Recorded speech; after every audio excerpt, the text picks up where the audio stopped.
다시 한번 시작 한번 해볼게요. 해도 돼? 준이 해도 돼? 이거 초등이 거의 인상 봐봐. 인상 쓰기 생각해. 자, 동사라고 하는 거 우리가 항상 정확하게 자동사 뒤에 뭐 나와야 돼? 아무것도 없거나 수식어. 타동사 뒤에 뭐 나와야 되는 거야? 목적어인 명사가 나와야 된다 라고 기억해 주시면 될 거고요. 동사의 두 번째 특징 간단하게 한번 확인해 보겠습니다.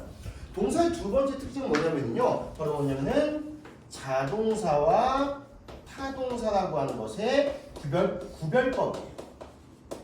자, 너희는 언제나 자동사와 타동사라고 하는 걸 올바르게 구별시켜줘야 되는데 얘는 문장 속에서 구별시키는 건 너무 쉬워. 왜? 목적어인 명사가 있으면 타동사, 아무것도 없거나 수식어가 있으면 뭐가 될 거야? 자동사일 거 아니야, 그치? 근데 우리가 특정한 게 어떤 동사 하나만 딱 주고 나서 너희가 야 이거 자동사야 타동사야 라고 하는 걸 판단을 해줘야 되거든. 이때 쓰이는 방법이 바로 뭐냐면은 여기서 바로 목적어에 대한 해석 방법입니다. 자, 우리 동사는 항상 뭐뭐 하다라고 해석이 되죠. 근데 만약에 이 동사가 타동사라고 한다면은 그 뒤에 목적어가 붙을 거 아니야? 그럼 해석이 어떻게 돼야 될까?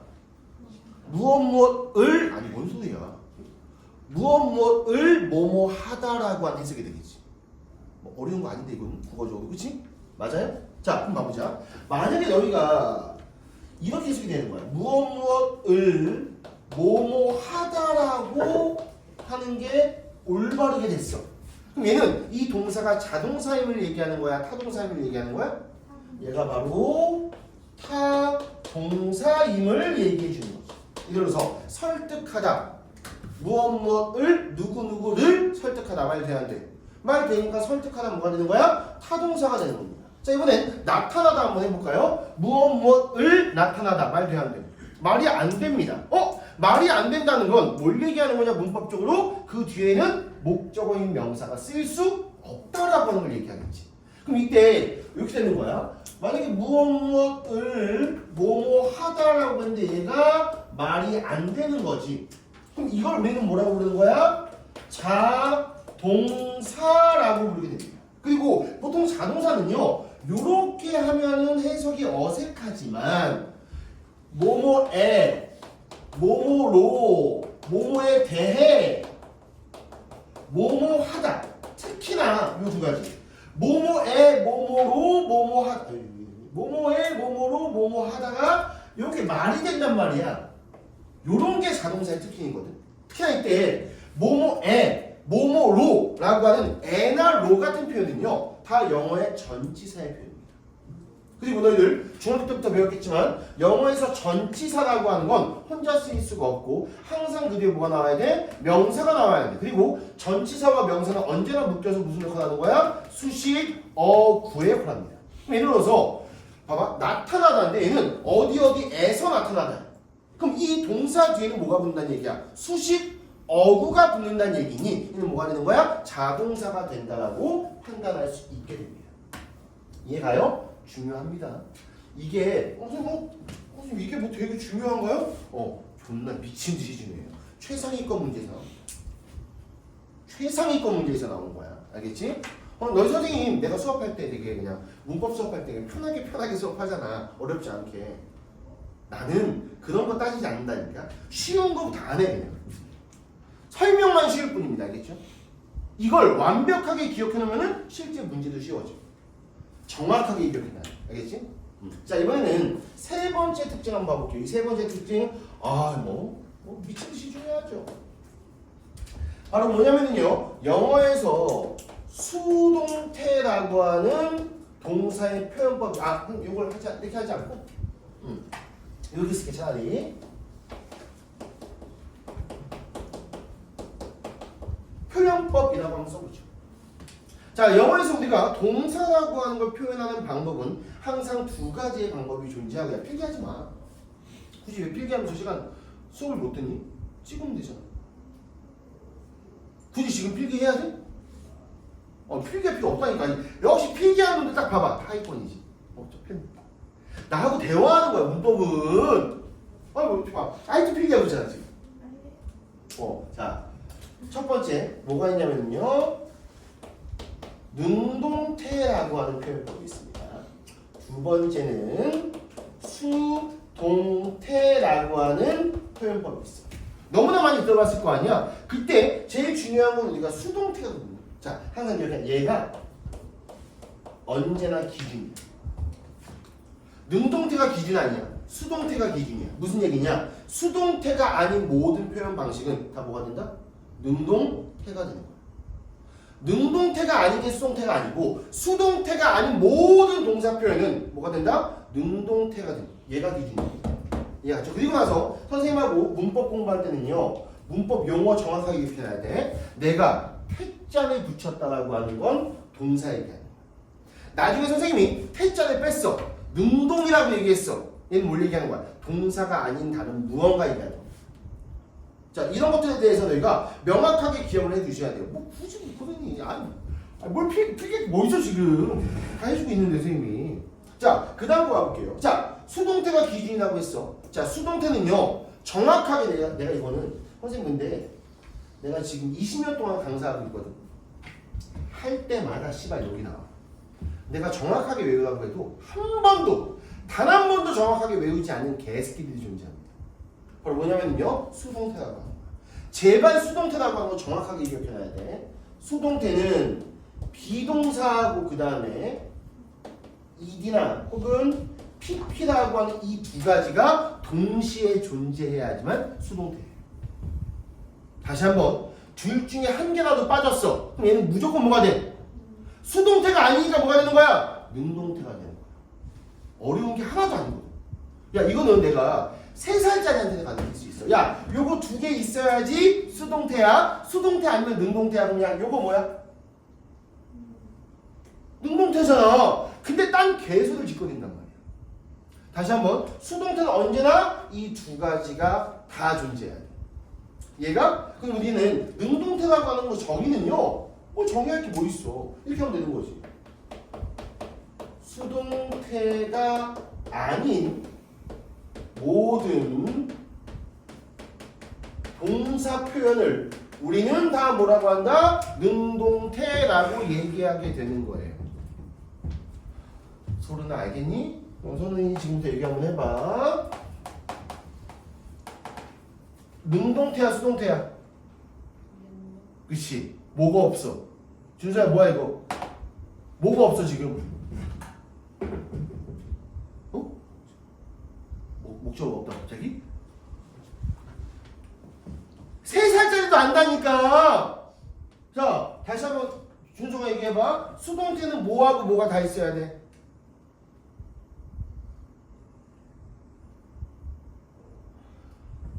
비동사와 PP가 다 있어야 된다. 이거 어려워? 자, 봐봐. 니네가 내가 짜증나는 건 이거예요. 수업 들을 때마다. 하위권은 인생에서 평생 하위권인데요. 왜? 난 분명히 너희하고 대화한다라고 했거든. 근데 듣기만 해. 듣는 게 대화야? 너희들 들어서 너희의 지식이 된 적 있어? 들어서 너희의 지식이 된 적 있어? 한 번도 존재하지 않습니다. 근데 너희들 눈빛을 보면 다 알아. 이 새끼가 나하고 지금 티키타카 하는 건지 그냥 쳐듣고 있는 건지. 쳐들어서는 어떠한 실력도 증가하잖아요. 내가 너희한테 항상 질문하는 게 뭔데? 내가 질문했을 때 짜증나는 건 하위권 수업이잖아 지금. 내가 대답을 합니다. 상위권 수업 하잖아? 애들이 대답해. 너희는 언제나 하위권이야. 내가 나중에 직장 가면 성공할 것 같아? 성공하지 못하지. 사장이 너희한테 질문했는데 니네가 사장이야. 어이 주은사원 이거 할 거야 안 할 거야? 야 이런 새끼 누가 쓰냐고. 근데 습관이야. 하위권은 평생 동안 대답 안 하는 게 습관이야. 뭐 하는 거야? 대답을 해야 돼. 그래 내가 근데 이럴 수 있잖아. 주은이가 선생님 저는 너무 개내성적이어서 좀 말을 할 수가 없어요.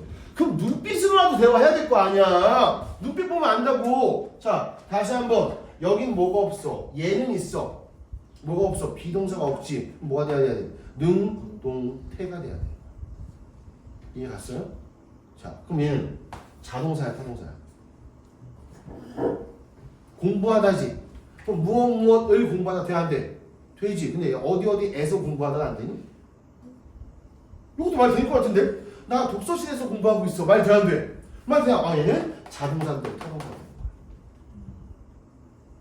이것만 잘 기억하면 돼. 물론 예외적으로 을을 붙이지 않았는데 타동사인 거 있어. 근데 예외적인 건 나중에 기억하면 돼.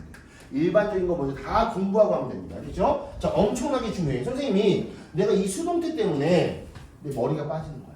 아니, 이게 너무 쉬운 건데 맨날 이 새끼들 이거 뭐야? 수동태인데요. 이지랄하는 거야.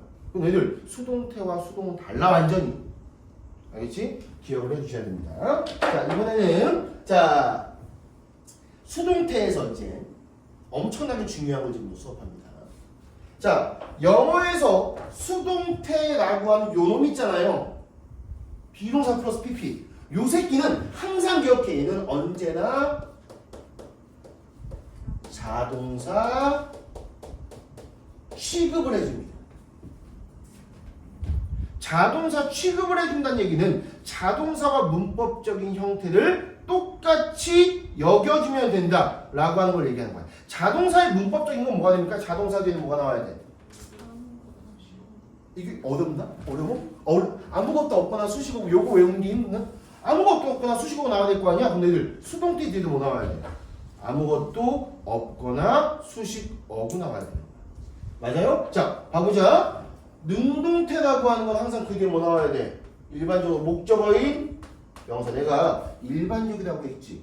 야, 내가 동사 얘기할 때 일반적인 건 자동사야, 타동사야? 타동사 얘기한다니까. 그래서 우리가 능동태라고 하는 것은, 그치? 자동사는 예외적인 거야. 타동사라고 하는 거니까 목적어인 명사 나와야 돼. 얘는 아무것도 안 나오거나 수식어구 나와줘야 됩니다. 이게 수능에서 미친 듯이 중요한 겁니다. 알겠죠? 자, 그 다음에 이제 마지막 네 번째는요, 막 엄청나게 중요한 건 아니고요. 영어에서 원래 자동사인 놈 있잖아요. 아까 나타나다처럼 appear 같은 게 자동사거든. 영어에서 자동사라고 하는 놈은요, 항상 이렇게 놓는 겁니다. 얘는 뭘로 쓰일 수 없어? 절대 수동태로서 사용될 수가 없습니다. 알겠지? 그리고 얘는 나중에 수동의 표현으로서도 사용될 수가 없어요. 이건 조금 이따 배울 거니까. 자, 그 이거는 맨날 얘기하죠? 자, 너희들 중학교 때 배웠던 능동태에서 수동태 만드는 법입니다. 어떻게 만들죠? 목적어가 앞에 나와서 주어가 되고 동사는 비동사 플러스 PP가 되는 거, by 플러스 주어 나온 명사 이렇게 되는 거예요. 얘는 수식어니까 빼고 보는 거예요. 맞아요? 그래서 우리가 수동태 뒤에는 아무것도 안 나오거나 뭐가 나와야 돼? 수식어구가 나와야 되는 거야. 근데 원래부터 자동사인 건 요걸 거 아니야. 맞아? 아무것도 없거나 수식어가 나와야 될 거 아니야? 근데 이제 얘를 수동태로 바꿀 때 뭐가 없어? 주어로 바꿀 수 있는 목적어가 없단 말이야. 그렇기 때문에 원래부터 자동사인 놈은 뭐가 안 되는 거야? 수동태라고 하는 것 자체가 아예 성립되지 않는 거야. 그래서 너희들 was appeared 같은 건 존재하지 않는 표현이에요. as이 남죠. 알겠지? 왠지 한국말로는 괜찮을 것 같아. 사라지게 되었다. 영어에서 나온 겁니다. 맞잖아. 한국말은 되게 재밌는 게 뭐냐면은 한국말은 모든 동사식의 표현을 약간 자동사와 타동사가 다 만들 수 있어. 사라지다, 사라지게 하다 다 되죠. 그렇지? 사라지게 되었다 되는 거지. 하지만 수동태에서는 아니 영어에서는 수동태가 절대 안 된다라고 기억을 해주시면 됩니다. 자, 이제 너희는 최상위권 문제 하나를 해결할 준비가 되어져 있는 겁니다. 자, 이제 바로 요거로 넘어갈 거예요. 선생님하고 동사와 준동사는 꼭 한번 설명을 해줘야 되는 것 같거든요. 자, 우리 소른이 준동사가 뭐야? 자, 우리 준동사의 개념을요 아주 간단하게 설명하면 이겁니다. 자, 동사가 있어요. 그렇지? 근데 내가 이 동사의 표현을 가지고 원래 요것만 써야 돼. 동사는 이것만 써야 될 거 아니야? 근데 내가 이 동사의 표현을 가지고 수식어로도 쓰고 싶고 주어로도 쓰고 싶은 거예요. 이해가? 이때 쓰는 방법이 바로 준동사가 되는 거거든. 이걸 말로써 한번 설명해 보면은요, 준동사라고 하는 것은 항상 그 정의가 이렇게 됩니다.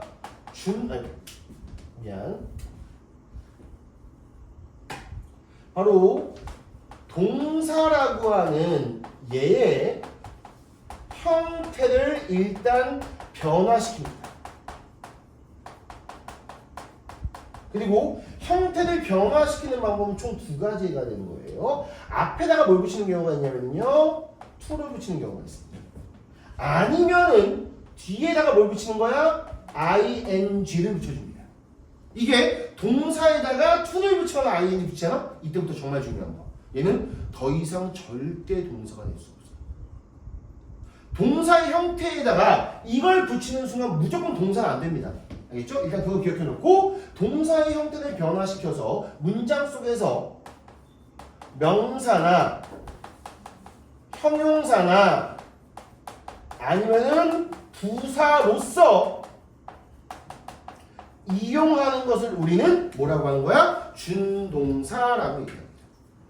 다시 한번. 자, 준동사라고 하는 뭐예요? 동사의 형태를 변화시켜서 문장 속에서 동사가 이제 안 되는 거니까 다른 품사, 명사라든지 형용사라든지 부사로서 이용하는 것을 우리는 준동사라고 얘기해요. 그럼 우리는 이런 것들은 더 이상 절대 동사가 될 수 없어요. 얘도 마찬가지지만 얘는 절대 동사가 될 수 없다라고 하면 됩니다. 그럼 얘는 뭐라고 얘기하면 되는 거야, 너희가? 준동사다라고 얘기하시면 됩니다. 이걸 선생님 동명사 문법에서는 그거보다 뭐가 좋아? 준동사요. 이게 뭐야? 준동사요 라고 생각하시면 됩니다. 다만 얘 재료가 뭐야? 이 준동사의 재료는 동사지. 맞아요? 다시 한번. 준동사의 재료는 동사야. 이 재료를 약간 형태 변화시켜서 준동사로 쓰이는 거 아니야. 그럼 봐봐. 재료의 특성을 준동사도 똑같이 가지고 있을까 안 가지고 있을까? 가지고 있는 거야. 근데 그 동사의 특징 가장 중요한 건 뭐야? 동사 두 가지야. 첫 번째, 능동태라고 한다면 그 뒤에 뭐가 나온다? 목적어인 명사가 나와야 돼. 수동태라고 하면 그 뒤에 아무것도 없거나 수식어가 나와야 돼. 맞아? 이 특징을 얘도 고스란히 갖고 있어. 그래서 우리가 이제 준동사라고 하는 걸 만들어 볼게. 준동사의 형태 및 표현에 대해서 한번 확인해 보자. 자, 일단 우리가 뭘 붙인다고 했었니? 무조건 요걸 붙이거나 무조건 요것만 붙이 두 가지 방법밖에 없어. 알겠지? 그럼 붙여볼게 한번. 예를 들어서 우리가 어떤 거 한번 써볼까? 그냥 우리가 또 지금 했던 거 붙여. 자, 요거 뭐예요? 동사 표현법 중에서 수동태입니다. 여기다가 우리 to 붙여볼까? 그럼 뭐가 되는 거예요? 이렇게 to be. 맞아요? 수동태에다가 to를 붙였어. 그럼 얘는 뭐가 되는 거야? 수동의 준동사가 되는 거야. 알겠지? 자, 이때 태자 붙이면 돼, 안 돼? 안 돼. 왜? 선생님 태는 어디에만 붙인다? 동사에만 붙인다라고 얘기를 했어. 이번에는 ing 붙여볼까? 그럼 뭐가 되는 거야? being, studied가 되는 거죠. 요 형태도 뭐가 되는 거야? 수동의 준동사 혹은 준동사의 수동형이라고 해도 됩니다. 알겠죠? 자, 그럼 우리가 형태는 항상 두 가지가 나오는 거야. 자, 얘는 뭐야? 수동형이지. 그럼 얘는 스터딩이나 to study는 뭐가 되는 거야? 얘는 능동형이 되는 거야. 이해 갔어요? 그래서 뭐야? 종류가 두 가지야. 첫 번째 바로 뭐가 있냐? 능동형이 있습니다. 능동형이라고 하면 너희가 알고 있다시피 이런 게 능동형이에요. 이렇게 생긴 게 능동형입니다. 아니면은 이렇게 생긴 거 있잖아요. 요게 바로 능동형입니다. 다만 능동형이라고 하는 건 그 뒤에 항상 뭐 나와야 돼? 그렇지. 능동태를 가지고 만들었으니까 항상 그 뒤에 뭐 나온다? 바로 목적어라고 하는 뭐가 나온다? 명사가 나온다. 맞지? 자, 이번에는 자, 수동형 한번 확인해 볼게요. 수동형은 어떻게 생겼을까요? 어려운 거 아니야. 수동형 어떻게 생겼어? to, be, 그 다음에 뭐 ed 한번 쓸까? pp 한번 쓰고 요렇게 생긴 게 수동형이죠. 맞아요? 아니면 뭐가 되는 거야? 요렇게.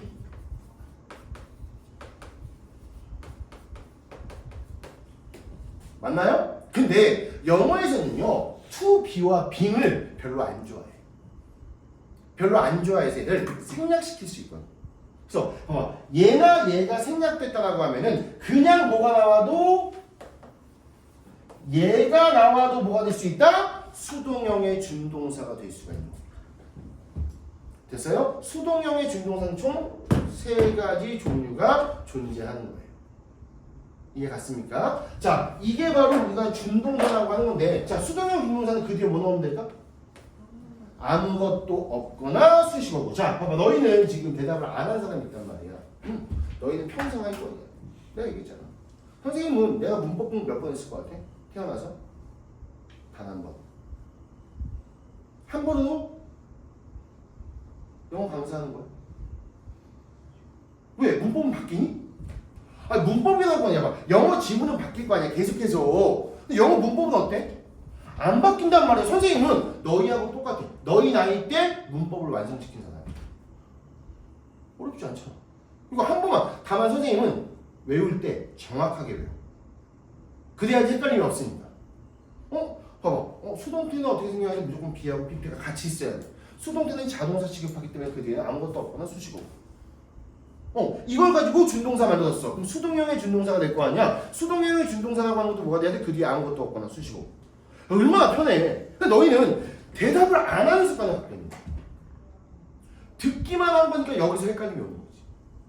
내가 말할 수 있다는 건 내가 안다는 거고, 내가 들었다라고 하는 건 내가 아는지 모르는지 헷갈린다는 겁니다.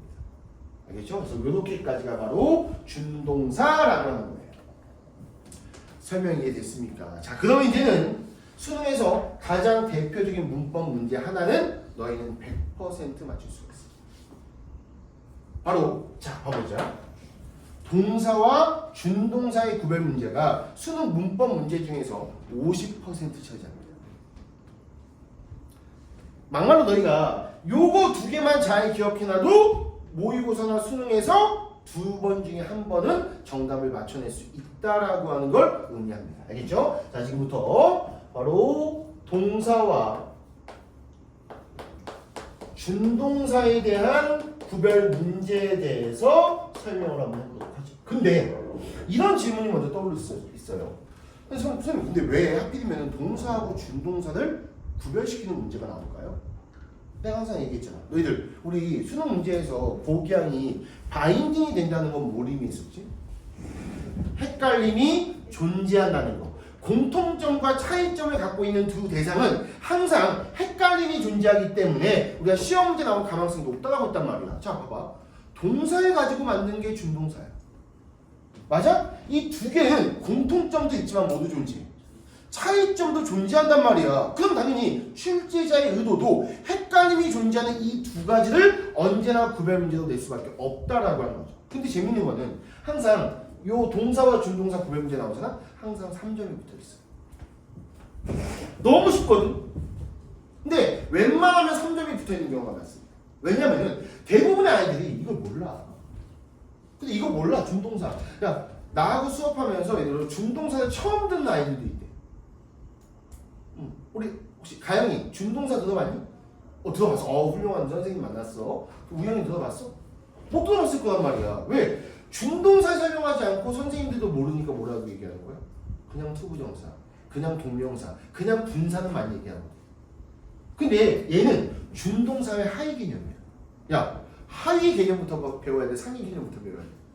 당연히 상위 개념부터 배워야 되는 거잖아. 근데 이 동네의 영어는 하위 개념부터 배웁니다.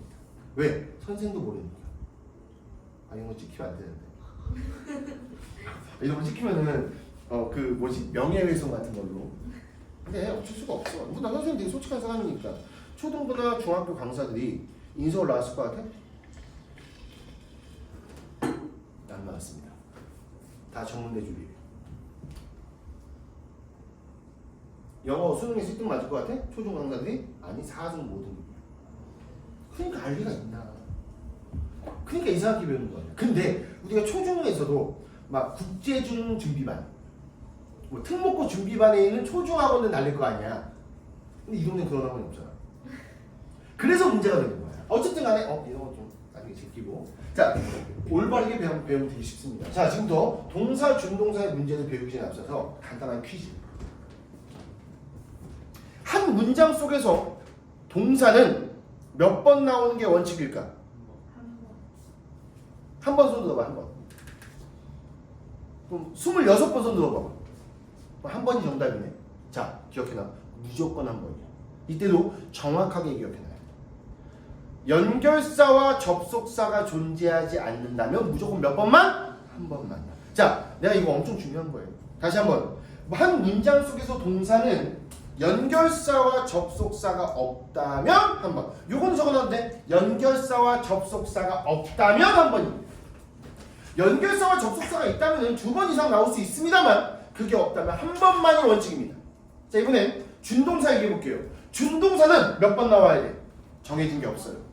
지 멋대로 나와도 됩니다. 마음껏 나와도 돼요. 상관없습니다. 자, 그렇다면 이게 엄청나게 중요한 거야. 자, 이제부터는 바로 동사와 준동사에 대한 구별 문제, 본격적 문제 풀이더라고요. 자, 이것도 선생님이 나도 이거 내가 언제 만들었지 이 방법을? 나 고3 때 만든 거 같거든. 내가 혼자서 만든 방법이에요. 내가 고3 때 만든 방법인데 아직까지 안 바뀌어. 지금 강사로도 써먹고 있는 것 같아. 언제나 바뀌지 않은 절대 법칙입니다. 다만 정확하게 선생님하고 공부할 때 항상 순서가 되게 중요하죠. 요거 먼저 하고 그 다음에 이거 하고 그 다음에 이거. 이렇게 봐봐. 자, 인생에서 원래 순서가 되게 중요한 거야. 순서를 헷갈리잖아? 그 순간 사랑이 뭐가 돼? 변태가 돼요.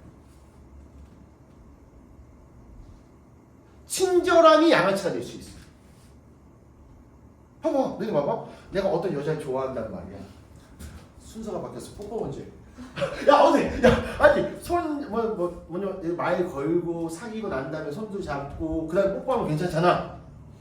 만나자마자 야, 이거 변태 아니야. 니네가 하는 게 그런 거야.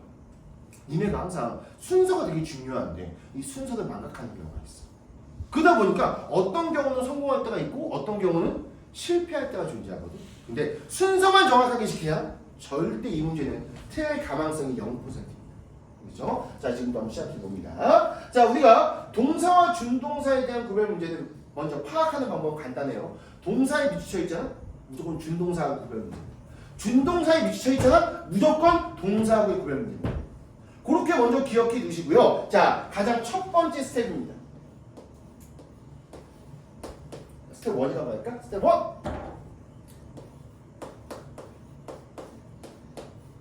무조건 너희는 뭐 하시면 되냐면요. 자, 문장 속에서 그리고 이 문장 속이라고 하는 건 밑줄을 제외하는 겁니다.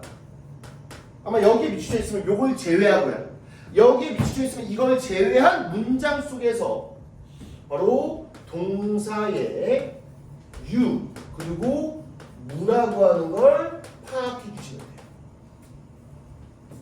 알겠죠? 요거 딱 뺐어. 빼고 봐서 동사가 있어 없어라고 하는 걸 파악해 주면 됩니다. 자, 일단 첫 번째 한번 확인해 볼게요. 동사가 없다고 생각 한번 해보죠. 야, 봐봐. 원래 문장 속에서는 동사가 무조건 있어야 돼, 없어야 돼? 있어야 될 거 아니야? 근데 밑줄을 제외하고 동사가 존재하지 않는다는 건 밑줄이 무조건 뭐가 된다는 얘기야? 동사가 된다라고 하는 걸 의미할 수밖에 없는 거지. 이때는 당연히 얘가 올바르겠습니다. 원은 기가 막히게 잘 그리지 않니? 나 수학 선생님이다. 원래 수학 강사에서 이게 원 그리는 게 되게 중요한 건데. 자, 동사가 기준점이 됩니다. 됐습니까? 없어? 무조건 동사가 정답이야. 근데 여기서 끝나는 게 아니야. 자, 만약에 동사가 됐다라고 하면 봐봐. 동사에서 항상 요 두 가지를 구별시키는 게 되게 중요하거든. 우리가 요 상태가 된다면요, 우리가 스텝 2로 넘어갑니다. 알겠죠? 그리고 언제나 뭐 해야 되는 거야? 능동태라고 하는 것과 수동태라고 하는 것을 구별시켜 줘야 됩니다. 구별 방법은 너무나 쉬울 것 같아요. 다 같이 능동태 뒤에는 뭐가 나와야 된다고? 목적어인 명사가 나올 것이고 수동태라고 하는 뒤에 뭐 나온다고? 아무것도 없거나 수식어. 요렇게 구별시켜 주면 됩니다. 그리고 나서 끝나시면 안 돼요. 마지막 스텝 3가 남아있죠. 바로 뭐가 되는 거야? 가장 쉬운 수일치입니다. 수일치가 뭔지 알죠? 주어와 동사는 항상 수를 맞춰줘야 돼. 주어가 단수면은 일반 동사에 뭘 붙여야 돼? S 같은 거 붙여야 되잖아. 주어가 복수라고 한다면 뭐 해야 되는 거야? 아무것도 안 붙여야 될 거 아니야? 이때는 동사가 어떤 시제일 때만 가능해? 현재 시제만 가능하고 과거는 항상 뭐 붙이면 돼? 이게 붙이면 될 거 아니야. 다만 과거에서도 비동사는 수일치 문제 나올 수 있는데 was 쓸 것이냐 were를 쓸 것이냐 수일치 문제 나올 수 있다는 건 중학교 1학년 수준이기 때문에 이 정도만 얘기해도 되겠죠? 빠르게? 됐습니까? 자, 다 맞아야 됩니다. 자, 이번에는 요걸 가지고 한번 해보죠. 갑자기 동사가 이번에는 있는 거예요. 자, 우리 한 문장 속에서 연결사와 접속사가 없다면 동사는 한 번만 써야 되는데 동사가 있단 말이야. 그럼 밑줄 친 부분은 동사가 될 수 있어 없어? 없으니까 무조건 뭐가 올바른 거야? 준동사가 올바른 거죠. 만약에 준동사가 올바르다면 여기서 끝나면 안 되고 얘도 구별 문제 나옵니다. 그리고 우리가 이때도 마찬가지 스텝 2로 넘어가서 뭐 해주면 되는 거야? 능동형과 바로 수동형에 대한 구별 문제를 너희가 해주시면 됩니다. 자, 능동형 뒤에 뭐 나와야 돼? 목적어인 명사. 수동형 뒤에 뭐 나와야 돼? 아무것도 없거나 수식. 그러면 심한 끝이. 어려워? 안 어려워. 근데 너희는 틀릴 거야. 왜? 너희는 선생님이 한만 수업을 잘해줘봤자 양아치라고 생각할 거야. 미친 양아치 새끼. 왜 근데? 근데 정확하게 니네가 양아치거든. 나 수업을 엄청 잘한다고 지금. 이렇게 너희들이 기본 없어도 솔직히 이렇게만 하면은 수능 문법 맞출 수 있을까 없을까? 있는 거야. 수업 존나 잘하는 거거든. 중요한 거는 내가 잘하면 뭐 하는데? 너희는 절대 외우지 않는다. 너는 짓거려. 나는 사용하지 않을 텐데. 중요한 건 정확한 순서 기억이야. 외우는 것도 순서가 되게 중요해. 선생님 너희들 항상 문법 수업 하다 보면은 저 새끼는 문법 수업을 되게 간단하게 하거든.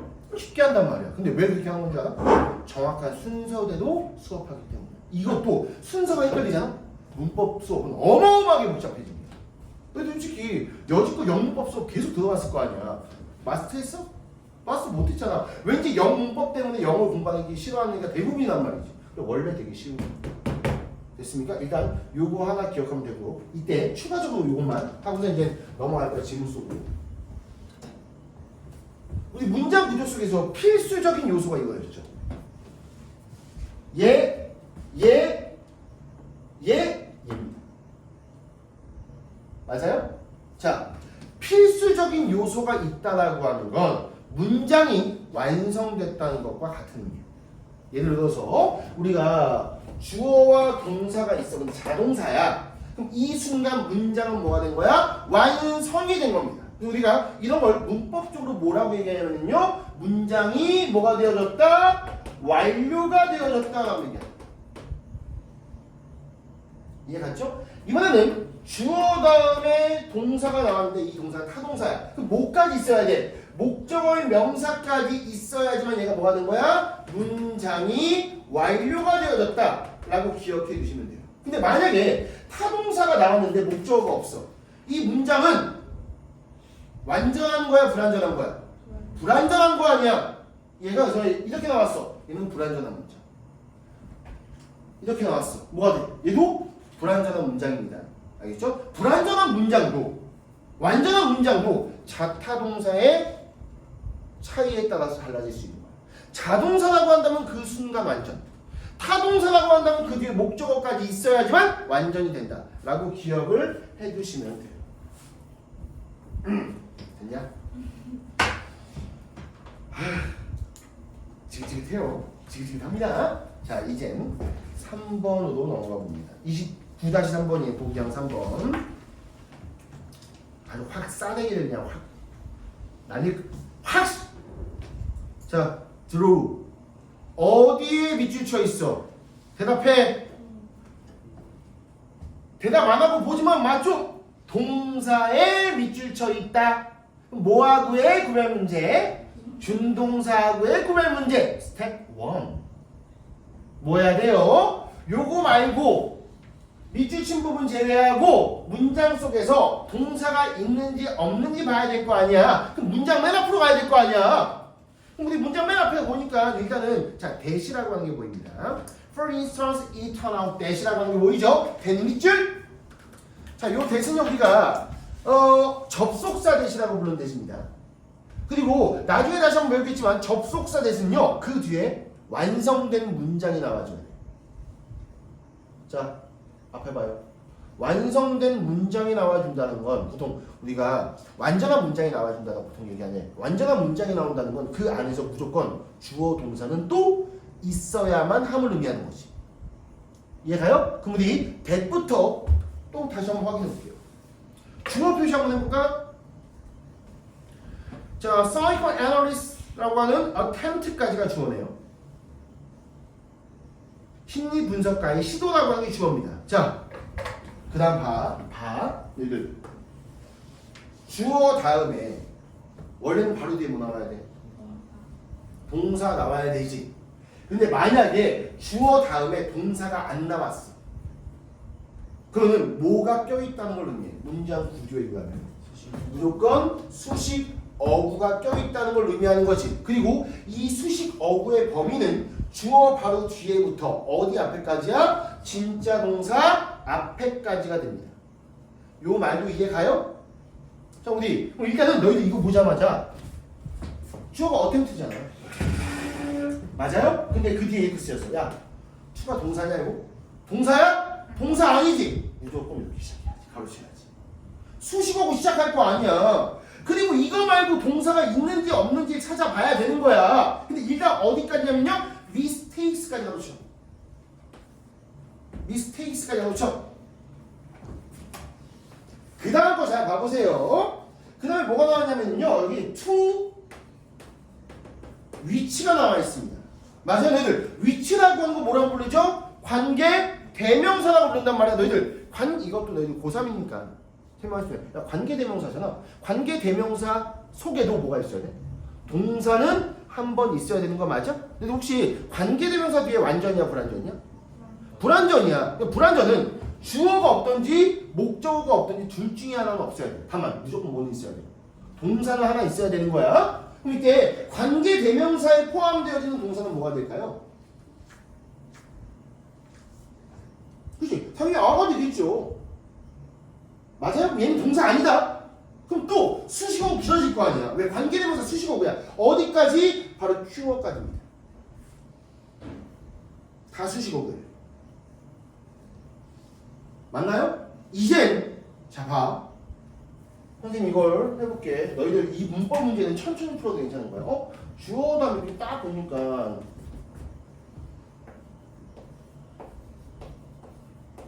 이렇게 붙여있고 여기 앞에까지 동사가 없단 말이야.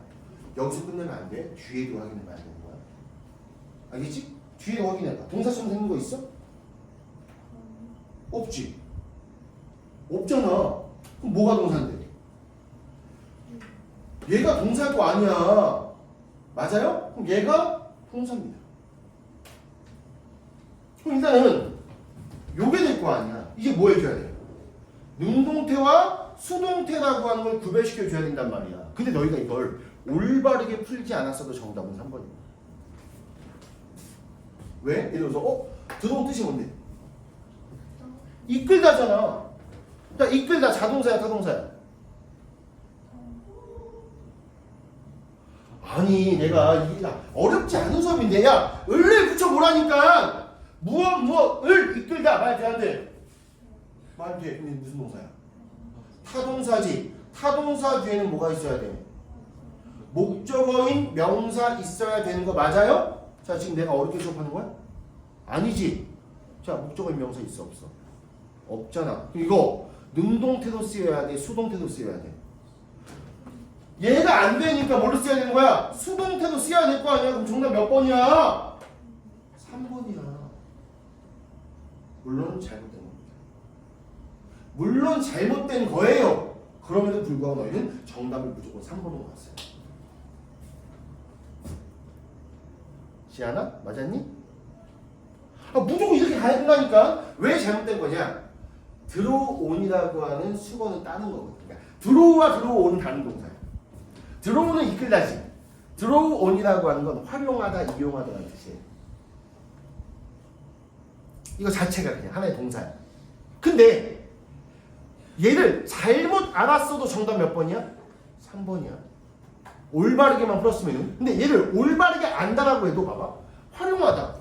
들어온 자체가 동사거든. 내가 이런 거잖아. put on 뜻이 뭐예요? 미치겠네 진짜. 소름 끼쳤어. 소름 돋았어. put on도 몰라? 입다잖아. Put on your shoes. 미치겠다. 입다는 모르는 거. 이 영상 시청자 유튜브 올려야 될 것 같아. 너희도 한번 개만시 한번 당해볼래 한번? 아 나도 선생님 그냥 구독자 50 몇 명은 돼요. 자, 푸던 입다잖아. 그렇지? 입다. 자동사야 타동사야? 타동사잖아. 그래서 그게 뭐 있어? 목적어인 명사 있고. 얘도 마찬가지야. 들어온이라고 하는 것도 활용하다, 이용하다 이런 뜻이에요. 그럼 얘도 그 뒤에 목적어인 명사 있어 없어? 있어. misguided assumptions라고 하는 목적어인 명사가 존재합니다. 그래서 얘도 올바르게 쓰인 거야. 근데 마지막 세 번째로 가야 될 거 아니야? 수일치 봐봐. 주어는 뭐야? attempt라고 하는 단수지. 근데 동사에 s가 붙었어 안 붙었어? 안 붙었단 말이야. 그래 정답 몇 번? 3번. 근데 잘못 풀었어도 정답 무조건 3번이라니까. 선생님 말만 따르면은 말을 안 따르죠. 주상현이 배웠잖아. 이렇게 안 풀지. 지한이 안 배웠어? 아 물론 지한이는 문법 특강 들었잖아. 근데 안 들었나? 소련이 문법 특강 들었던 것 같은데. 맞았어. 그래서 훌륭합니다. 너희들 항상 기억해놔. 선생님 같은 강사를 만나서 너희는 땡큐라고 생각해. 설명을 쉽게 하고. 근데 어떤 특정 학생들한테 선생님이 되게 안 좋은 선생님. 설명이 쉬운데 진짜 쉬운 건데 착각하거든. 되게 쉽네. 존나 어려운 거. 그래서 이거 2점이냐 3점이냐? 선생님 그다음 3점이잖아. 봐봐. 야 이거 나오잖아. 은근히 3점이 많다니까. 왜? 너무 쉬운데 이 쉬운 걸 몰라요. 너희들 이번에 3점 뻥튀기 될 수 있었던 건데 틀렸던 거. 문법은 너희들 나하고 배웠던 대로만 하면 돼. 어려운 거 하나도 없어요. 그리고 이 동사와 준동사에 대한 구별 문제가 이거 전체를 물어보는 문제야. 결국은. 알겠지? 그렇기 때문에 문장 구조와 관련된 모든 문제는 다 이 문제라고 생각하시면 돼요. 그래서 수능에서 나오는 문제 중에서 오바에서 50%는 나올 수 있다. 정확하게 한 25%, 30%지만 오바했겠죠. 오바에서 거의 절반은 동사와 준동사에서 완료된다 라고 생각해 주시면 됩니다. 이해 갔어요? 죽인다. 한 번만 더 틀려봐. 어려운 거 아니라고 얘기했어. 자, 잠깐 쉬었다 수업하세요.